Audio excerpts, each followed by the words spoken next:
Halo semuanya, saya Dana Mutiara Kusumawardhani, dosen teknik sipil di Fakultas Teknik Universitas Indonesia. Di video ini, mari kita bahas mengenai salah satu dampak dari pembangunan sipil, yaitu urban heat island atau pulau panas perkotaan. Jadi, apa sih yang dimaksud dengan urban heat island? Secara definisi, urban heat island adalah suatu fenomena ketika suhu di daerah perkotaan lebih tinggi dibandingkan dengan daerah sekitarnya. Hal ini disebabkan oleh beberapa faktor, seperti penggunaan material bangunan yang menyerap panas, kurangnya ruang terbuka hijau, ataupun akibat aktivitas manusia. Sedangkan istilah dari urban heat island atau pulau panas perkotaan berasal dari suatu analogi di mana daerah perkotaan yang memiliki suhu lebih tinggi dari daerah sekitarnya diibaratkan sebagai suatu pulau yang dikelilingi oleh lautan yang suhunya lebih rendah. Adanya urban heat island tentunya dapat memberikan dampak yang buruk untuk lingkungan. Ketika suhu di wilayah perkotaan meningkat, kebutuhan akan pendingin ruangan seperti AC juga akan meningkat. Hal ini akan menyebabkan konsumsi energi listrik yang jauh lebih tinggi, terutama selama musim panas. Dan lonjakan penggunaan energi ini tidak hanya membebani infrastruktur kelistrikan saja, tetapi juga bisa meningkatkan emisi karbon akibat pembangkit listrik.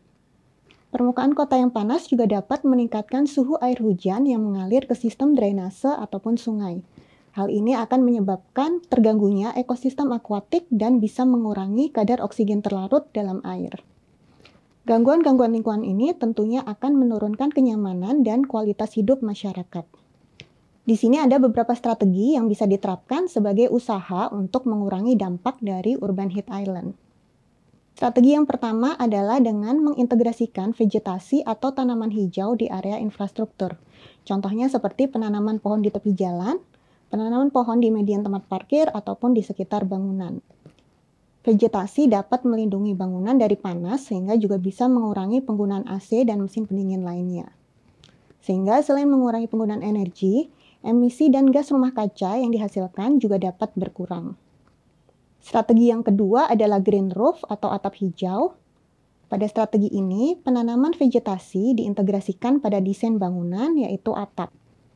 Berbeda dengan atap tradisional, atap hijau dirancang untuk menampung lapisan tanah dan tanaman di permukaan atas bangunan. Jadi sistem ini selain mampu menyerap panas, bisa juga untuk menyaring udara dan mengatur aliran air hujan. Strategi selanjutnya yaitu cool roof. Cool roof adalah atap yang dibuat dari material dengan daya pantul tinggi dan kemampuan emisivitas yang baik. Artinya, atap ini bisa memantulkan lebih banyak cahaya matahari dan melepaskan panas lebih efisien dibandingkan dengan atap konvensional. Sebelumnya, cool roof berbentuk datar dan berwarna putih, tapi kini inovasi sudah memungkinkan kita untuk menggunakan desain atap miring dengan warna-warna yang lebih bervariasi, sehingga secara estetika masih tetap menarik dan secara fungsi juga efisien.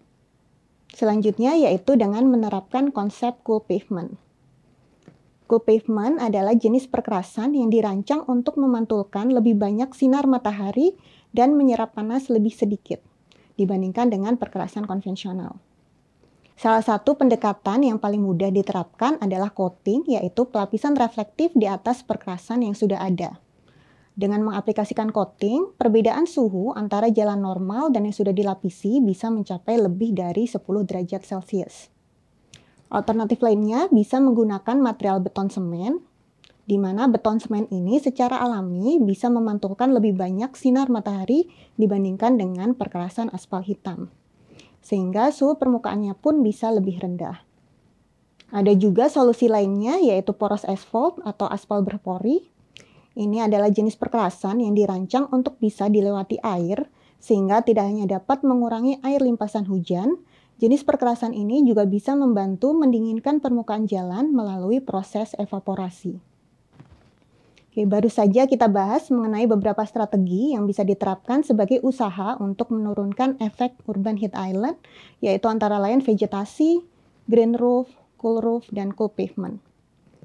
Tentunya masih banyak strategi-strategi lain yang bisa teman-teman cari informasinya lebih lanjut.